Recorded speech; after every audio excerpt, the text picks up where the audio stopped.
My deep appreciation of theater history was instilled in me by Tom Empey, a college mentor to me and hundreds of others. While teaching Greek theater terms, he would grab the fabric of his slacks and say, "You see these pants?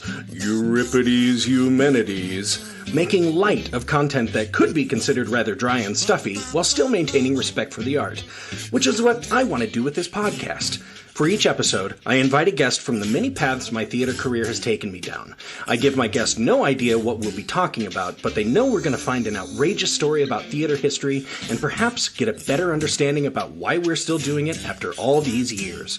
So welcome to Euripides Eumenides, and I am your host, Aaron Odom. Apocalypse, apocalypse, I said, why you wanna show up now? Just when the heart of my life was getting good. I'll give you one more chance. Walk on out of the door, yeah. Get your ass to getting where the getting is good.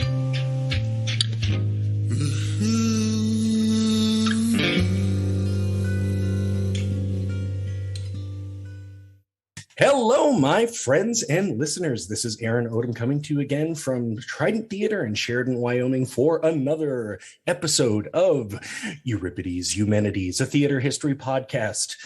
Man, we are still trucking along here. This is great. If you haven't checked out our recent theater horror stories, go back and check those out. Those are a fun little short listen for your day. And we're going to be cranking more of those out here as we go along. But today, for another full-length episode, coming to me from Minneapolis is my friend Ricky Coates. Hello, Ricky. Hello, Aaron. You have established yourself in Minneapolis in the theater world, but you have a really cool company that is run by you and your wife, Sadie. So tell me a little bit about that. It's called Matheatre, Matheatre. It's like a Venn diagram of math and theater shoved together. I love it. Yeah, I mean, that's literally our logo.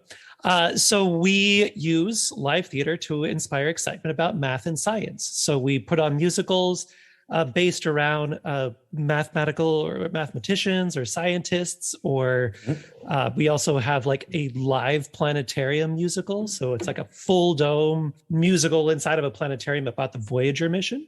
Whoa, that's amazing. It is spectacular in all the senses of the word. Spectacular. Oh, man. Oh, that's such a clever idea. Like that is an unused space. Like, you know, you're like, oh, it's only for, planetarium shows, but nope, we can do something else there. That's awesome. Or people are like, oh, or we can just go and listen to some psychedelic music. But right. Yeah. Yeah. We opened it at the Fisk Theater in Boulder just this last year in 2021. Oh, wow. And we're hoping to tour it to other planetary. Actually, we are going to tour it to other planetaria across the world. We're heading to New York in April. That is so cool. That is such a good idea. And now, as I look through your website and on your social media and stuff, you two have actually played a lot of really cool characters from history. Like I saw you play Nikola Tesla. Sadie was able to play Madame Curie. Is that right? Yep. Yeah. So basically we have a catalog of musicals that we tour around the world, literally around the world. So we've got a musical about Marie Curie. It's a chemistry themed musical where we use chemistry concepts to kind of highlight as metaphor, just the life of this really extraordinary woman. Then we also have a new musical about Nikola Tesla and his mother, because he credits his uneducated mother as his greatest inspiration, that she was the greatest inventor. Yeah, that she was the greatest inventor that he's ever known. So we have a musical about the two of them. But the musical that has been running the longest since 2006 is Calculus, the musical. Sadie wrote that with one of our other friends. It is. It's calculus formulas put to music. My word! Right, and then woven into a story about basically about the history of calculus. Oh, wow! And we're now going to, so that is going to live on in perpetuity, probably in video, because we're about to replace that with a broader show, because that show is for calculus students, right? Like, I mean, you can, it's really fun, but everyone else is going to be like, yeah, that was fun. I have no clue what you were saying. Yeah. So our new show is going to be about Émilie du Châtelet. I mean, you may know her because she was she and Voltaire were romantic together. Oh, okay, yes. Yeah, so right. She was his mistress, and he was her lover. So the two of them basically they built this castle where they did scientific experiments, and they spend most of their lives being lovers, and then later on best friends. Okay. But she's a very, very famous physicist and mathematician in France. She translated Newton's Principia into French, and then added her own index and other thoughts and stuff. So she's a very famous mathematician, right? Okay. Actually, if you ever want to like go down a really crazy rabbit hole, okay, just check out a book on the two of them, because they just had crazy escapades from from France to Russia, from like all kinds of stuff where he's getting in trouble and she's like playing card games to try to win him and win his freedom and stuff. Like, it's crazy. This is sounding a lot like episode 20 that I did on Elizabeth Taylor and Richard Burton and doing Private Lives in 1983. And all they did was just cause havoc all over the globe. But anyway. Yeah. Well, I mean, the two of them she was probably a little, aside from, she loved to gamble and she loved to do math. So it meant that sometimes she dressed up as a man to walk into salons and talk math with the people there. Wow. But I mean, he was usually the one getting in trouble, Yeah. He's Voltaire. He's Voltaire. Yeah.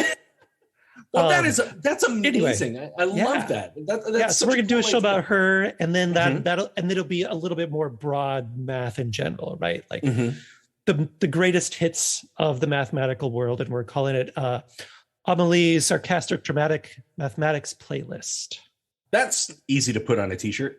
Oh yeah. That's great. Says though. the guy wearing a t-shirt full of Shakespearean insults. Yeah. I have gotten quite a few people check out my abs that way. I'm just kidding. I don't have any abs. Okay. Well, Ricky, I want to get into the topic here today. And I think, hearing about math theater and everything, it's going to fit really well. Now, I did prompt you that I was going to ask you this question, and that's, just giving a little food for thought so you're not so put on the spot. But of all of the innovations that have been made throughout theater history, what is one that you believe is not given enough thought? It's fairly recent, and it's one close to my heart. Okay. But the Fringe Festival. Yes. Okay. That's like, I've done many a Fringe Festival. I have a lot of friends that do the Fringe circuit. Sadie and I met at a Fringe Festival. It's a history that I didn't even really know what Fringe festivals were until my time in Seattle, when I had a theater company called Theater Simple. They took me to the Edmonton Fringe Festival, and I was like, what? There are hundreds of thousands of people that come to watch Fringe theater.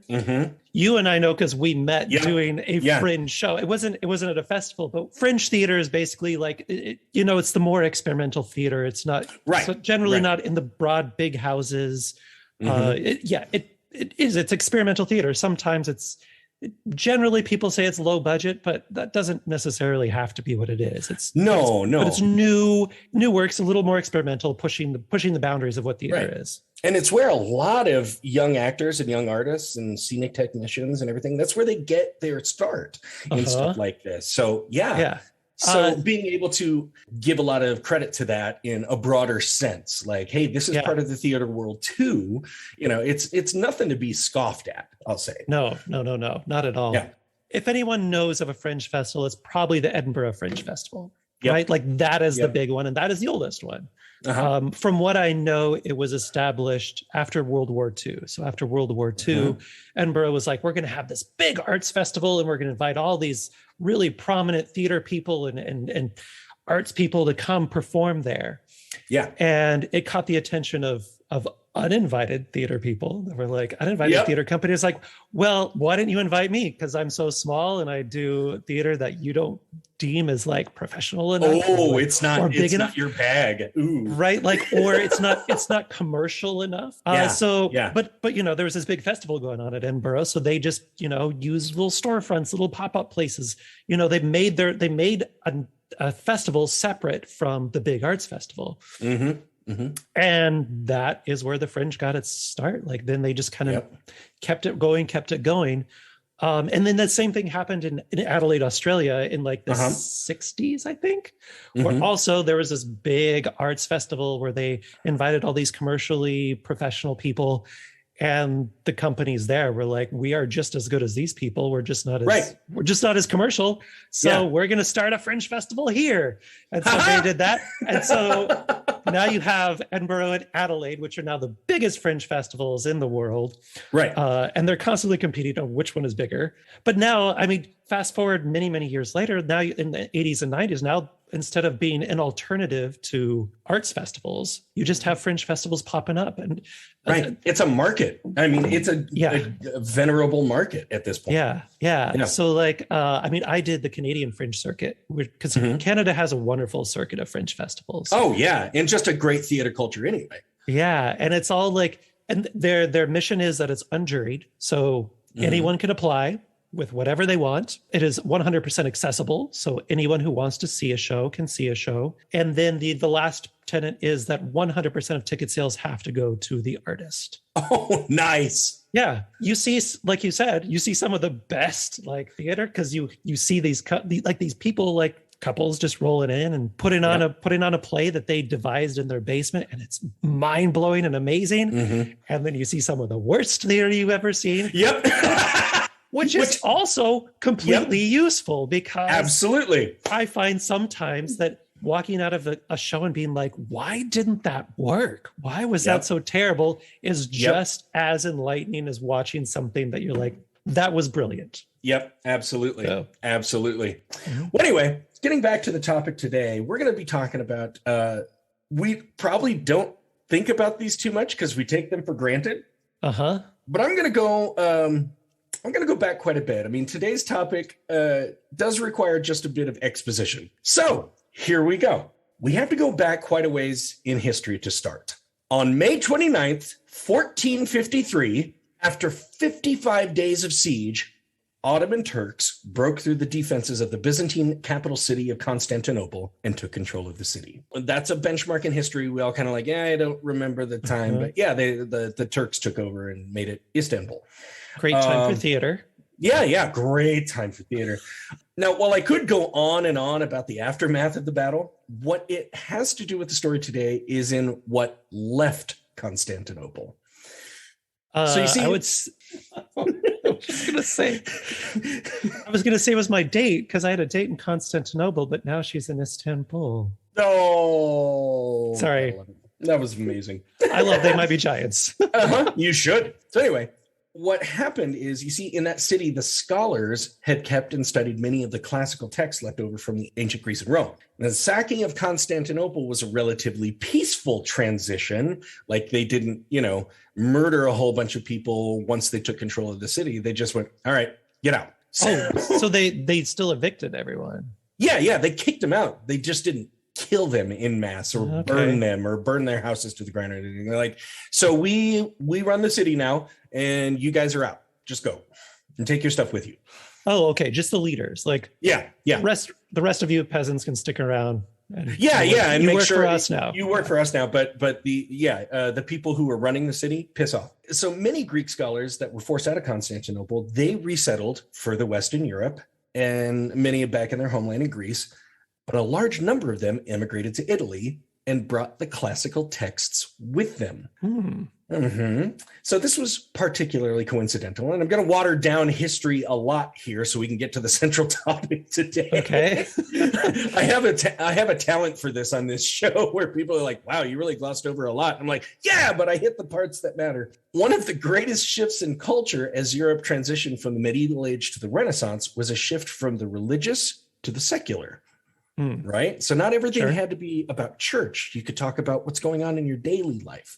I mean, during the Middle Ages, most people saw themselves as fulfilling a role in a feudal society, but mainly using their lives to prepare for a good afterlife. Mainly throughout the Renaissance, the focus changed to what humans could be capable of during their lifetimes, rather than focusing on what will happen after you die. So here's a sidebar. Theater was actually pretty influential in this as well, as theater was allowed to practice outside the church by the end of the medieval age. Wow. And so, yeah. So even though most of the plot lines still had to deal with religious stories or tales of moral exploration, the big deal in theater was the shift from religious to secular. So anyway, I digress.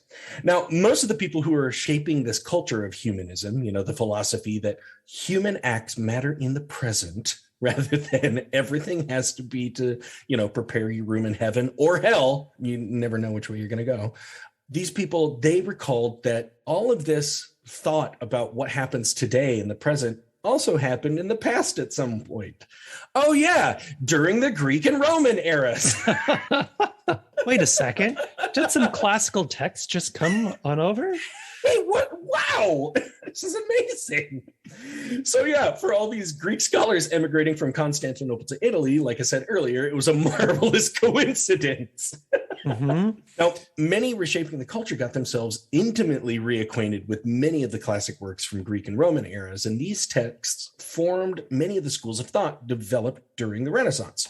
And of course, at the time, a lot of them still existed in the parts that didn't come directly from Constantinople, but a lot of them were only available in formal schooling, which a lot of people couldn't afford, or they were just sequestered away in hidden abbeys and monasteries, and you couldn't touch them. Well, and then you also have the problem that they were written in languages that a lot of people couldn't read, right? Right, because they couldn't get the education. And Yep. Okay. So now that general culture was more about what was going on in the present, ways of expressing and recording the air quotes now became all the rage. So here is where we swing into the arts. Just see okay. Exposition over. Good. Let's get to the meat of this. This is the thing that, so when I tell people about our company, sorry to bring it back to Math Theater, because we don't shy away from science in our shows, right? We literally sing about science and we tell it through story. And people are like, well, how that's they don't see the connection. I'm like, but it's all connected, right? It's all connected. Right? Like you can't be like, oh, in a vacuum, here's what the arts was doing in the Renaissance without having the backstory of well, there are these people that are coming from Constantinople, because especially with our education, we kind of separate everybody, right? Like you go to English class and then you go to math class and then you go to history class. And it's not really taught that all these things are holistic and connected. And not only that, but they're changing all the time. Yes. Right? Like the periodic table changes, at this point, it's not changing as much as it was, but for 100 years, it was changing all the time. Or every picture that you have ever seen of Neptune and Uranus has probably come from one spacecraft, from Voyager 2. What? Oh my God. Voyager 2 is the only spacecraft that's ever been to those outer planets. And it happened when we were alive, right? I was growing up when those pictures were being taken. That's crazy. Anyway, oh my! But these are the things we think everything's so set in stone, or everything's just so separated. But you need that exposition because it's part of the art. Yep. Anyway, my digression over. No, that's a perfect place for us to keep going here.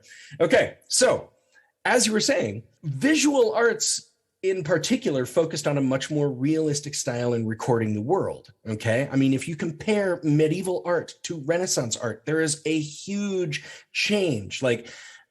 You have these figures in medieval art where maybe it's like Christ carrying the cross, and behind Christ, you can see the vague outline of maybe a wall or a balustrade or a city, but it's just it's representational. You're going, okay, so Christ is in a city, but I can't tell how far he is from that wall. I can't tell if that wall is made out of brick or stone or what it's made of. I can just tell it's a wall. So during the medieval era, virtually any human figure was flat and displayed in only a basic sense of shape and form. You got the shape of a face, maybe a hand, you could see that there were 5 fingers on it, but it wasn't it was photorealistic. That's where we took a big turn in the Renaissance, when they're going, we have to record how things are now.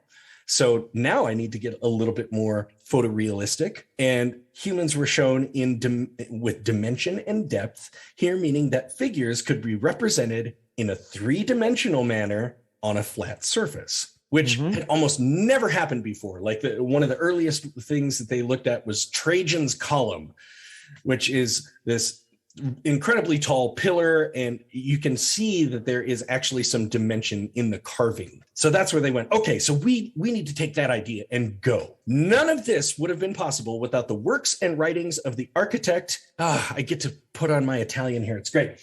Filippo Brunelleschi. Brunelleschi. He was the one that came up with the idea of the vanishing point. Now, are you familiar with that? We don't talk about Brunelleschi. We don't talk about Brunelleschi. Wow, timely. Nice. Awesome. So the concept of the vanishing point, the best way I can describe it is this without like showing you visually. Here we are in an audio format, and I'm like, just put this in your head. Okay, so imagine standing in the crosswalk of a long street in a big city. Now, if you look either way down the street, it would seem that the buildings on both sides of the street eventually meet somewhere down the distance, right? Yeah. Okay, so the vanishing point. But if you look directly in front of you, you know that the building behind you and the building in front of you are across the street from each other and standing parallel to one another, right? Okay, so you know that these parallel lines aren't actually converging somewhere. It just, in a visual sense, looks like that. Sure, yeah. Brunelleschi reasoned that this is how the real world could be represented in visual art, particularly in painting. So basically, you take a flat surface and you can just run lines from one point to a single vanishing point, and now you have dimension. Yeah, brilliant.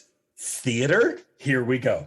I'll just flat out say it. The written works that have survived from the Italian Renaissance weren't great. They trying to even think of one.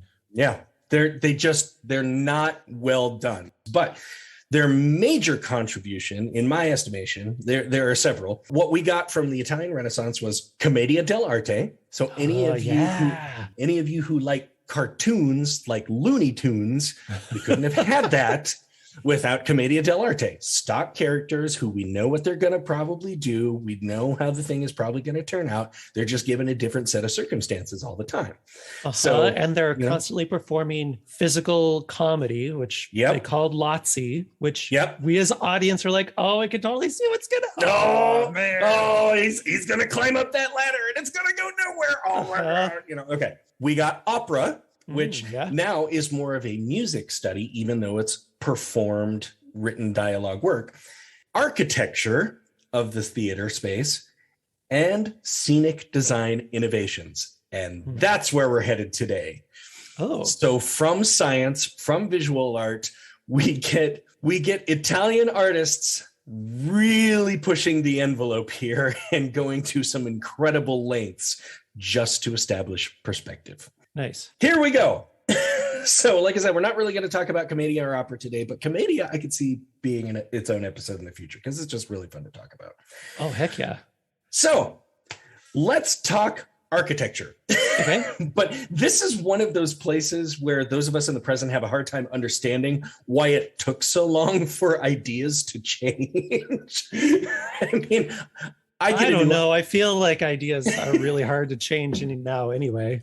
Yeah, but I mean, like, I get a new iPhone every couple of years. I mean, software programs become irrelevant after like 3 or 4 years, So, I mean, without a lot of the distractions that we have technology wise today in the 14, 15, 16, 17 centuries, you go, guys, just come on, let's get to it here. You have the idea sitting right in front of you. Let's go. Well, I mean, we can say that. We can say that because, but like, okay, I'm going to use video games as a model, right? Perfect. Because like when computers were not very great at processing, we had, Block Mario jumping up and down trying to get Donkey Kong, right? Yeah. Right. And now we can like basically put on a headset and be inside of an alien world. But that's because technology was catching up with the art that already existed, right? Right, Like thanks right. to these artists in the Renaissance, we knew what it could be. Right. We knew how to represent a 3D world on a flat screen. We just didn't have the technology to do it yet. Right. So we can say that in hindsight, we can be like, yeah, you guys are so slow, but it's... I know. I mean, that's because our technology is catching up to what they already did. Exactly. Yeah. So let me just put this into context just a bit. I mean, Brunelleschi had come up with the idea of linear perspective after studying the ruins of Roman temples with his friend Donatello sometime in the 1430s. You thought I was going to make a turtle joke, didn't you? We might as well have. Okay. So Brunelleschi and Donatello studying the Roman ruins sometime in the 1430s. They get their idea about linear perspective. Constantinople falls in 1453, so almost 20 some years after that. Okay. And the next part of our story begins somewhere between 1537 and 1551. So all of these ideas are ruminating for the better part of almost 100 years. Okay, yeah. Before the next stage in the evolution comes. So while these were major shifts in thought that changed the Western world, it just seemed that they needed apparently some good incubation time.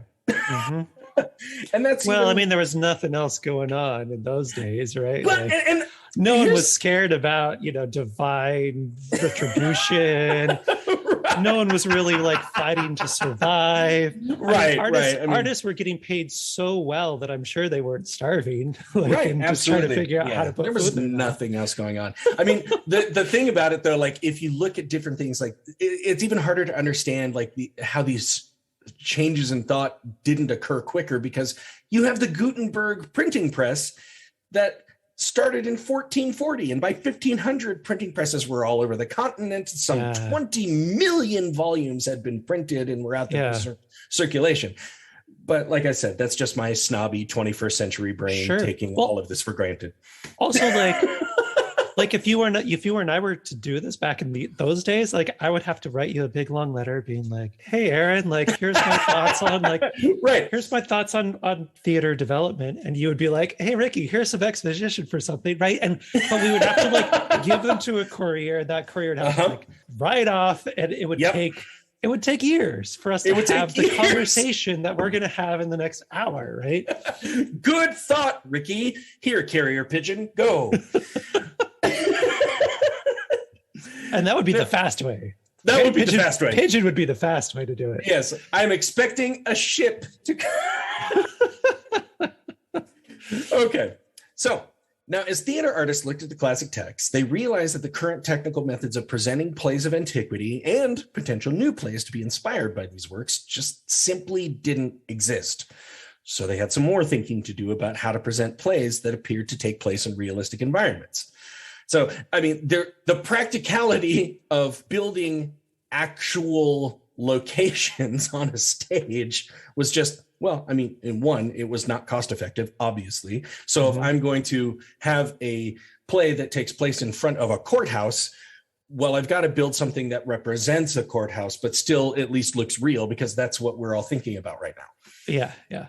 Okay. Although I will say, when I teach theater workshops to non-theater people, what I constantly come back to is the reason that I love theater so much is it is immediate imagination. Yes. Right? Like I can walk around a bare, like I always do this experiment. I walk around a bare room and I talk about the forest that I'm in, and I pick a flower and I smell it, and I'm like, where am I? And everyone's like, you're in a forest. And I'm like, I'm in a bare room with you all, but we all just had a collective moment of imagination together. Right. In fact, I could probably ask each of you what color flower I picked up. You could probably tell me about the trees I was looking at, but we had a collective moment of imagination. But you can also just say, hey, I'm in front of a courthouse, and an audience will go along with it, right? You don't have it just adds to the spectacle. It adds to the spectacle. It does add to the spectacle, but I don't think you have a lot of Italian Renaissance theater artists who were thinking that obscurely. They were definitely like, okay, we have to present the real. So in this context, we are going to talk about an architect named Sebastiano Serlio. Sebastiano Serlio. Yes. Now, like Brunelleschi, Serlio, like I said, was primarily known as an architect. Somewhere between 1537 and 1551, he published the 7 volumes of his best-known work titled Architettura, or translated into English, Architecture. Architecture. And this is a time like before, like, you know, the 1800s, when a title was half the page long. It's like, what are you writing about? Architecture. Well, even in the 1600s, they had, you know, you had, I don't even remember the full title of Newton's Principia, right? Because it's just like, it's huge. Yeah, it's just blah. And that's just to get you to read the book. And it's all in Latin too. So. Now, having studied the ancient Roman architect Vitruvius's work De Architectura on architecture, which dealt significantly with the design of theater spaces, Serlio published very briefly in the 2nd volume of Architettura about what theater spaces should look like in the Renaissance age, very specifically applying Brunelleschi's ideas of perspective. I will say that very much like Horace in ancient Rome, Serlio didn't seem to tolerate too much creative interpretation of his words. He was laying out a rule book, right? Yeah. Like, this is how to do sets. Right. And it was one of those situations where nobody asked. They weren't like, you're such a great set builder. You're a great set designer. Man, could you just write this down? He just wrote a book and said, look, this is how it should go. So just do it. Okay. Yep. So more or less, I believe that Serlio understood that people would take his works and use them to further thought in the fields of design, but he was pretty rigid in his definitions. And this could have contributed to why things took so long to develop, as I hinted earlier, because it was just solidified as a school of thought. And they say, this is the way it must be done, until somebody else goes, yeah, but why can't we do it another way?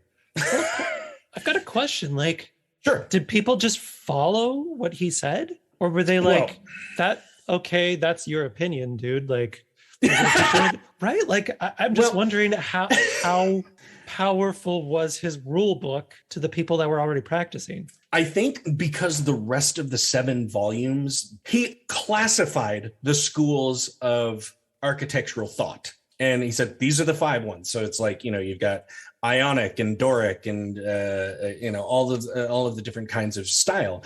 He said, this is what defines this style. And everybody went, oh, okay, that makes sense. So when he writes this other part about this is what theater needs to look like, they go, well, he seemed to know everything else. So I guess we'll just go along with it. Sure. I mean, I guess it would also be like, who are his connections, right? Because like if his connections were the lords and ladies of the time or the church, right? Like they would just be like, well, it was in Architettura, so that's the way we do it. Yep. Yeah. And he had studied with another famous architect who actually was like a couple of years younger than him, but he more or less stole his ideas upon his death too. So now, here are some things that Serlio more or less, air quotes, demanded. The floor of the stage needs to be on a level above the floor of the auditorium so people could actually see the play. Okay. Whereas in like medieval days, everybody was just kind of on the floor, or there was a little bit of a stage. It wasn't all that raised up. Serlio was actually the person that came up with the idea of the raked stage. So, yep. But there are plenty of Greek amphitheaters, right? That did do that as well. But he's the one who solidified it in this time and said, okay, I've seen it in old stuff. A lot of Greek theaters did have a flat floor, but it was slightly raised a little bit. And theirs was a lot more mathematical in approach, so that, you know, with consideration to acoustics. Yeah. Like you can sit in anywhere in a Greek theater and hear everything on the floor without amplification. That's so cool. Isn't that cool? So cool. But he's the one who came up with that. And to this day, we still have his terms upstage and downstage. So downstage is more down, upstage is further up. This is where it got kind of. Gotcha. So he was I see where you're going. I see where you're going. Yep. See, because it's Vanishing Point perspective. So he's the one that took the stage and took the upstage, the part furthest away from the audience, and raised it up. Yep. Okay. And these weren't necessarily acting spaces. It mainly was there to show perspective. Like you still had a flat apron in the front of the house or in front of the stage where most of the acting would happen. Because if they went up the stage, you would watch them walk up, you'd watch them walk they up. But they wouldn't shrink. And it's so it would totally kill the illusion. It's like that scene in Willy Wonka and the Chocolate Factory where the rooms tends to get smaller as they go further into the room. You know, it's exactly the same concept. Now, on this floor, tiles and pavement would be drawn toward a vanishing point. So you're like, okay, I'm getting perspective behind these actors who are live in front of me. And I'm seeing that behind them is a representation of something that is more realistic because of perspective. Now, he also said that there were 3 and only 3 backdrops that could be used because of the types of theater they knew about. And they were all painted to demonstrate perspective and vanishing point. If I showed you these 3, like 2 of them are city settings, you couldn't really tell too much difference between them unless you were in that time. One was a tragic, maybe the architecture of a state house where somebody of nobility might live. Looks a certain way because of the architecture. In tragic, he has this, they're very rigid. They look like big, expensive houses. But then he's also got the comedy backdrop, which is also a street setting. And the only real difference that I could see is like, well, sometimes there are curves in the architecture. So it's a little bit lighter and you can tell that maybe there's a church in the distance or something like that. But there wasn't any. Because comedy's always end in marriage. So there has to be a church. Yes. Bingo. Yes. Okay. Oh, and in his text for the comedies, it's like, it must be in a city square because it doesn't necessarily deal with, tragedies deal with people of nobility. Comedies deal with people not necessarily of nobility. However, no brothels or bawdy houses. This is from the text in the comedy setting. Don't show brothels, even though they were quite often used in particularly Roman comedies. Okay. But don't paint them. Anyway. And then the third one was a pastoral. So it's a woodland setting where trees and bushes are just spatially recognized. And anything that wasn't specifically a tragedy or specifically a comedy, they would just maybe be shown in front of the pastoral. Okay. Just because it's not comedy, it's not tragedy. So therefore we put it in the woods. Because once you come to the city, you either are going to have an awesome time or a terrible time. Anything middling, that's got to be in the rural area. You go out to the woods to figure your problems out. Yeah. Now, he also invented this idea of having what he called wings. We think of the wings as just off the stage, right? To the right and the left of the stage. But they come kind of from this era where, since he had the raked stage that went all the way to the back wall and the backdrop, he also wanted to represent dimension and depth therein as well. So these wings would be on the side of the stage. They're basically like painted flats or highly decorated flats. Okay. And because of the raked stage, they had to have a bottom that was built at an angle, and therefore the top had to be built at an angle to represent the perspective of vanishing into space. And they were highly decorated. So these flats are like shaped like rhombuses almost. That's what I was going to ask. Okay. Yeah. Okay. And he said, makes sense. It does make sense. It absolutely makes sense. To me, it also seems a little silly because you have now invented basically you have a floor, you've got 3 walls, and no one can walk in this room that you have. No. Right? You've created a 3-dimensional space that no one could go into. Yeah. It's like I have built a diorama that everybody's going to look at. Yeah. And you can't go in the diorama. No, never. but it looks cool. Right? I mean, dioramas are cool.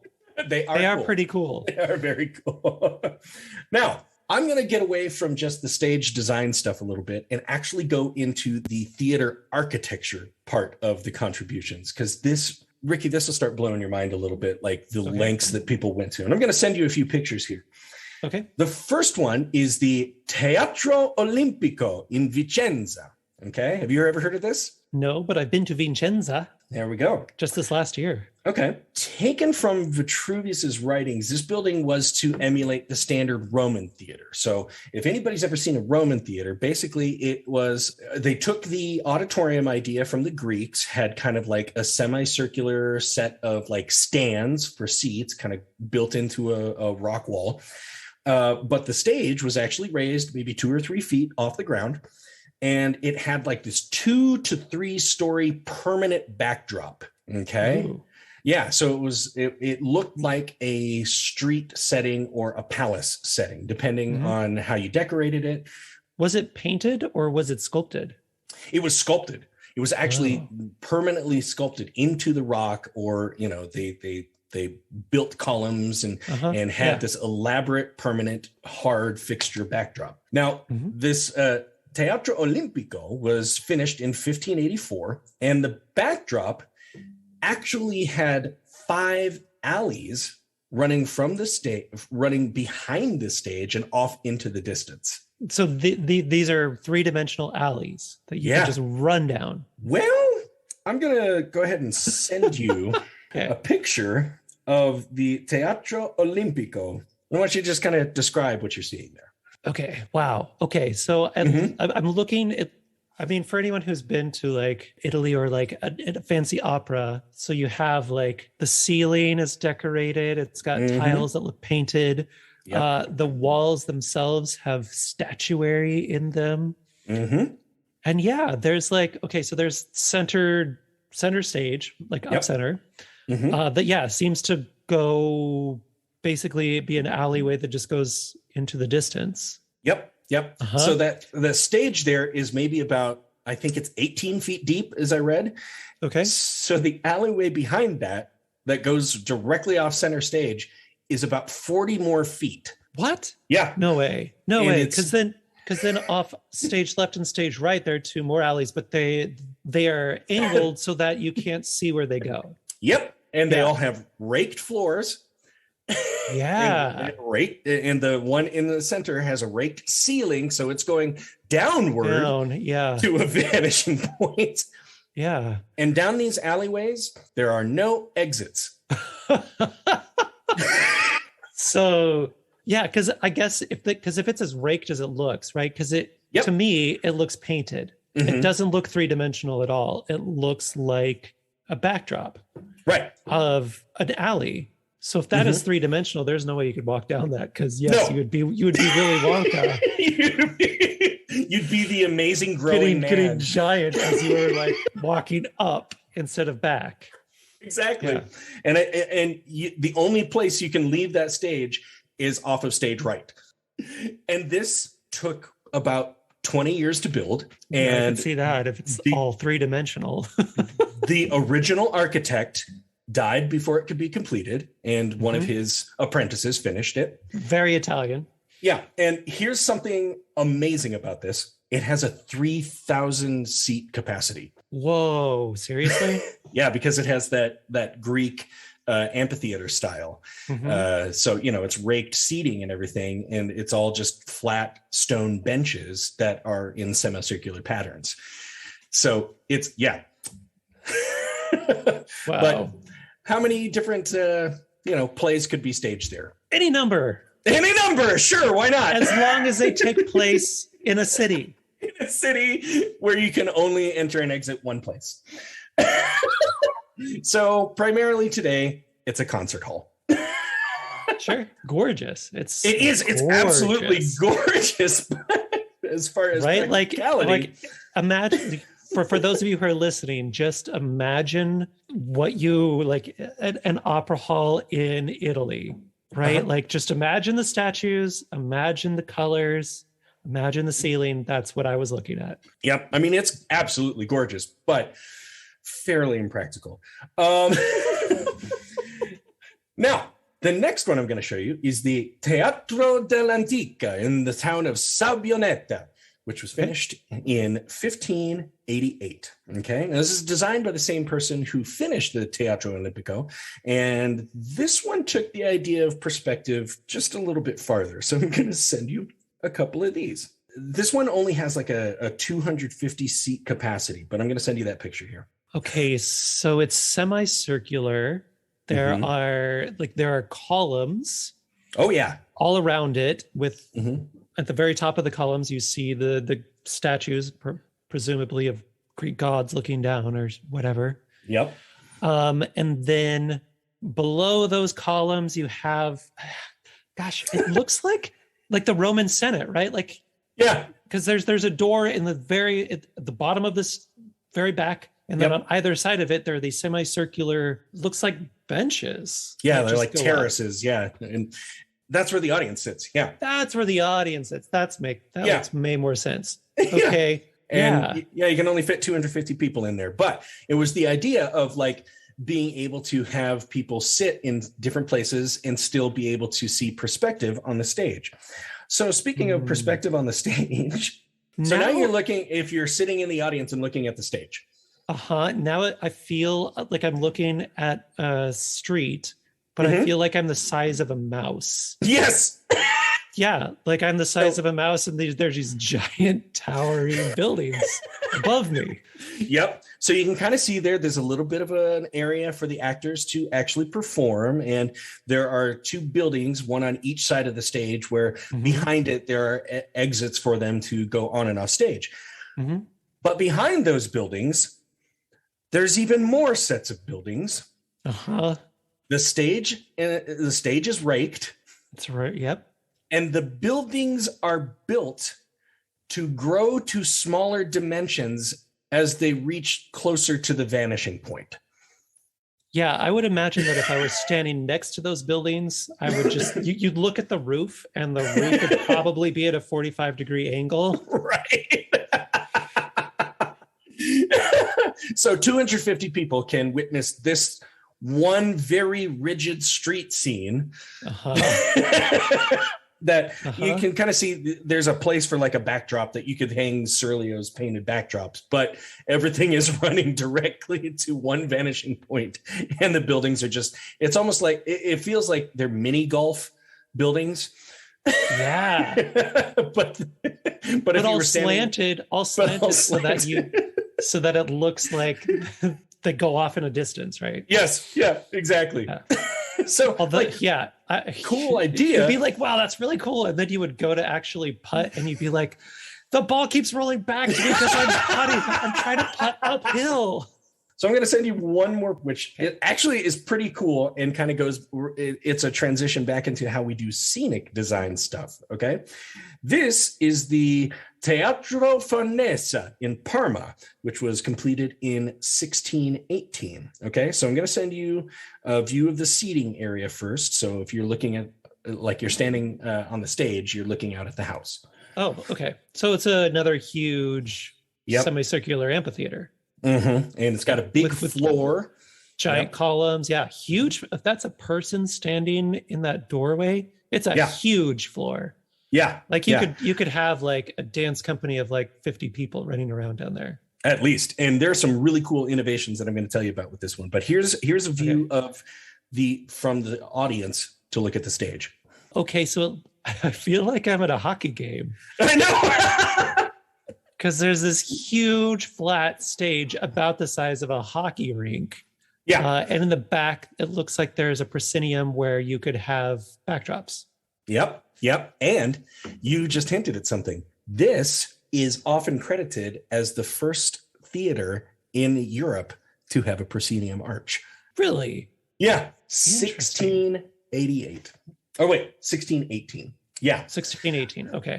Now, I mean, there are other reports that other places had them, but this is the first one that everybody remembers. So, yeah. What city was this again? What city is this again? Parma. Okay. Now, I'm going to send you one more picture that gets us more back into the idea of how to do perspective. It is a plan, a floor plan of the Teatro Farnese. I was right. There is a ton of, it looks like there can be a ton of backdrops. Yep. So what you're seeing there is past the proscenium arch. And for those of you that don't know what that is, that's like the framing of the stage so that it's where the big red curtain is. That's where the big red curtain is. Yeah. So behind that, there is a space that is almost as large as the theater house itself, the auditorium, where there are slots for putting wings and different backdrops, because at some point, somewhere along the line, scenic designers didn't so much reject Serlio's wing system. They just went, hey, wait a minute. Instead of elaborately decorating oddly shaped wings and having a raked stage, why don't we just paint in perspective? Right? We could paint a backdrop in like a couple, paint it in like a month rather than take 20 years to build something. Oh, yeah. But here's the thing, though. So theater stages began having incredibly deep spaces behind the proscenium arch to achieve this illusion of perspective. So, I mean, if just for example, like the picture of this Teatro Farnese, if you're saying, I feel like I'm at a hockey rink because there's this huge space where people can sit on the floor and they're surrounded by the built-in seating. Yeah. If you look at the plan, it's just as long as that house. So all of the acting would probably take place very close to the proscenium arch, but just for the illusion of perspective, you've got the back wall like almost 40 to 50 feet, maybe even 100 feet from the proscenium arch. Okay. So I've performed in school auditoriums where it's where it's kind of like that, where you're right up next to the audience. You don't want to use too much behind you, but that's more for acoustics than it is. Yeah, right. Else. Now, the sides of the stages had groupings of painted flats that could be changed to represent new locations in the story. And the flats were either like on wheels, so they could just be moved off, or the theater actually built in grooves into the floor so you could just like set a flat in it and move it off once the next scene had to take place. So they actually built in systems to just move flats on and off stage. I mean, it makes sense to me. It absolutely makes sense. Yeah. Now, you have a practicality problem here. With each grouping of flats, I mean, if you're looking at this picture, there's probably like 10 rows or so of different flats in distance to show perspective. You have to have just as many workers on each side of the stage to move all those flats at the same time. Yeah. So here we come with another theater maker, Giacomo Torelli, who is known as the Great Wizard. Ooh. He created a system where you didn't have to have these stage workers. He invented a mechanism that was beneath the stage. I think it was like right under the apron of the stage is a crank. And it ran to it had an axle that went all the way through the long part of that deep space in the stage. And it had chains that went to wheels. So you crank the one crank and all of the scenes move at the same time. That is so cool. Built that in 1640. That is so cool. Right? They're like, okay, so we've established that a theater space has to be incredibly deep to be able to achieve perspective instead of just painting a big damn backdrop. But we had a problem where we couldn't find enough people to run this all the time. So we invented a machine to make it happen. Man, the fly system just makes that seem so silly. Right? I know. Giacomo Torelli in 1640 invented this system and made his fortune on it. Whoa. Like this became the thing all over Europe. Everybody went, well, we have to have this in our theater now. So, okay. So wait. He invented a machine that put stagehands out of work? Yep. And that was happening in the 1600s. Yep. See, people, it's been happening all the time. It's been happening forever. It's been happening for hundreds of years. Hundreds of years. And this system is called the pole and chariot system. The pole ran up the back of the flat and it sat on a chariot below the stage. So pole and chariot. Uh-huh. Yeah. Now, I imagine that those wings and the backdrops had to be pretty light, right? Oh, God, yeah. Because when Serlio was suggesting his, angled flats on the raked stage, he would elaborately decorate those wings. Like if it's supposed to be a street scene, it looked like a street scene. They would carve it out of wood or even stone at some points. But yes, these are just light on canvas and painted to look like the next space in visual spatial reasoning. Sure. So it doesn't, because at first I was like, man, you would have to have, like your disfigured monster, like cranking that thing under the stage. But no, it's basically you're just moving a bunch of paintings, right? Like they're giant paintings. They're giant paintings. Yeah. So you just need someone burly down there. Yep. Now I'm going to tell a couple more things about Torelli because as I was researching these, I was like, these are just funny things. Now, you were kind of shaming him for putting people out of work. So I think the next couple things I'm going to tell you about him.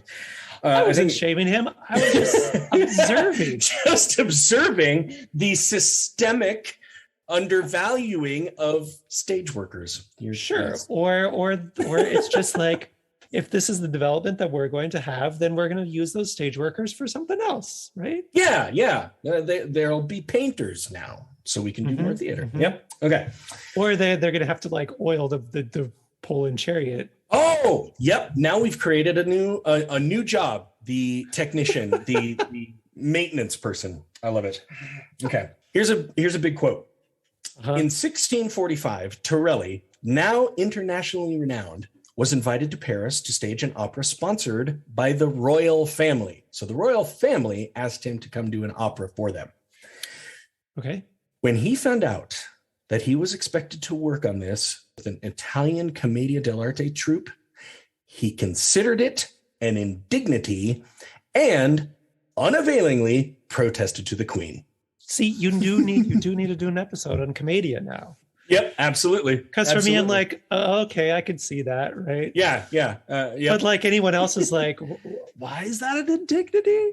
You're like, well, because, fart jokes and stuff, right? Like if someone's like, I'm going to make some theater, and they're like, here's a bunch of comedians. Not that I think commedia is an amazing art form, right? Yep. Like the clowning in it is just, it's brilliant, phenomenal. And the mask work. Like until you start working with masks, you have no idea how difficult they are. They are incredibly difficult to make expression with. Yep. And so I find commedia at a really high art form, but I can see this person being like, "You're gonna be, I gotta work with the Looney Tunes." Yes. Heck no, Queen. And she put it down. Now, ironically, the opera La Finta Pazzo, or The Fake Madman, was a great success at court and hastened the adoption of Torelli's scenic innovations in Paris. So he's protesting. They're like, quit being such a bitch about it, but we're going to take your ideas. You don't have to show up, but maybe we'll give you the credit for it. Yeah. I mean, you got the patent. You're going to get money for it. So. Yeah. All right. Now, Torelli was married to a French noblewoman, and because he was apparently close to Cardinal Mazarin, the king's Italian minister, Torelli, as a person, was not very popular in Paris, despite obviously hating commedia. Here's another quote from Torelli. When Mazarin died in 1661, Torelli was ordered to leave France, and most of his French designs were destroyed by Gaspard Vagarani, a rival Italian designer at court. However, Torelli's drawing survived. So this Vagarani broke all of his devices and anything he was working on, but the drawings later survived and were published late in the 18th century. So like a couple hundred years later. And Torelli returned to the Italian city of Fano, his birthplace, and staged his last production in 1677 and died in 1688. And that is pretty much all of my findings on Italian perspective in scenic design. Like what was going on in England, right? England? Because this is contemporary with Shakespeare, right? So you have the Globe. Yeah, a little earlier, but yes, around the same time. Yeah. Yeah. England went more with the written works, and their stage design was not a big deal. Okay. Like, most of it was outdoor theater anyway, and and pretty much they were all built kind of in the same vein, you know, that circular design with the stage in one hand and kind of like this box seating. Yeah. But they didn't try to incorporate perspective at all? Not really. I hit on that a few episodes ago. Oh, yeah, with John Dennis's Thunder, where these two rival groups in the Restoration age, so, you know, almost 100 years after this, and one group did, you know, classical works and the other group did more new works, but they moved flats on and off stage, and that was a big shocker and huge spectacle to the British theater audience. And eventually, like you were suggesting, we invented the fly system, which is, you know, where the sets and everything are stored up above the stage, and you know, we can drop them in at certain times. But man, I have to give them huge props, but at the same time going, guys, there's a lot easier way to do this. It's gorgeous and impractical. Right.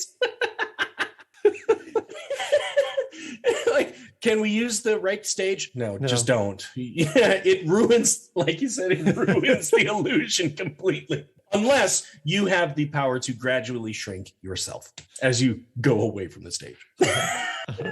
I mean, it kind of speaks more to the fact of like, it wasn't about the story as much, right? Yeah. But it was you went there to see a piece of visual art. Yeah. Live visual art. It was live visual art is what it was. Yeah. Which is probably why I can't think of any plays from that time. No. Yeah. I mean, the plays, like I said, they weren't that great because they were written they were probably written to fit the theater space. It was amazing that just the idea of linear perspective gave them so much to work with and so many ideas to chew on, but it just made the practice of theater fairly impractical. Yeah. But like you said, I mean, you know, when they show up in the Restoration age and they take one 8x4 painting off stage and everybody goes, ooh, ah, like the Italians over there going, oh, we have been doing this for years. Why are you using stage hands? Just use a crank. Just use a crank. You don't know what you're doing. So, yeah, interesting. But it's like, again, like I said, we go from the 1430s to 1618 and beyond. And the idea is just, I don't know if they were just like, oh, we're going to try them out for a while. You know, it's like, let's give this a good old college try of about 50 years. Or people are like, we're going to do it the way we've always done it. Right. I mean, but also looking at your pictures, that took an incredible amount of money and artistry, right? Oh, yeah. Right. So you can't just have like a scrappy experimental company being like, well, let's try this perspective thing. Right. You have to be someone being like, I'm going to build this giant building. And now I'm ignoring the economic side of all of this. Yeah. And again, like, we had to have all that exposition to lead to visual perspective. We also have to take into consideration that you had very wealthy people who were just buying society as they saw fit. The Medicis, for example, like, they controlled so much. And if they said, I want this theater to be this way, I'm going to pay for it. How many other people out there are, like you said, coming up with ideas and they just don't have the scratch or the political power to stand up to that? Sure. Well, and then also, like you said, that one theater took 20 years to build, right? Mm-hmm. So in the span of that 50 years between innovation, because like, okay, we're going to take 20 years, we're going to build this theater. Great. Okay. We're going to make theater. We better use it for about 50 to 70 years to get our money's worth. And then, okay, now let's try something else. Yeah, right. Yeah. We've done that for a while. Let's do this new thing. Yeah. Wow. Well, Ricky, there you go. STEM in the Renaissance. And don't tell me we can't. Don't tell me we can't put an A in that and have people learn STEAM. Heck yeah! So that's right. That's right. Well, that'll do it for today. Thank you, Ricky, so much for being on the program. I appreciate it. And thanks for inviting me. Absolutely, love to have you on again sometime. But those of you listening, this is Aaron Odom signing off for another episode of Euripides Eumenides. I'll be back in another 2 weeks with a full-length episode, and I will see you at intermission.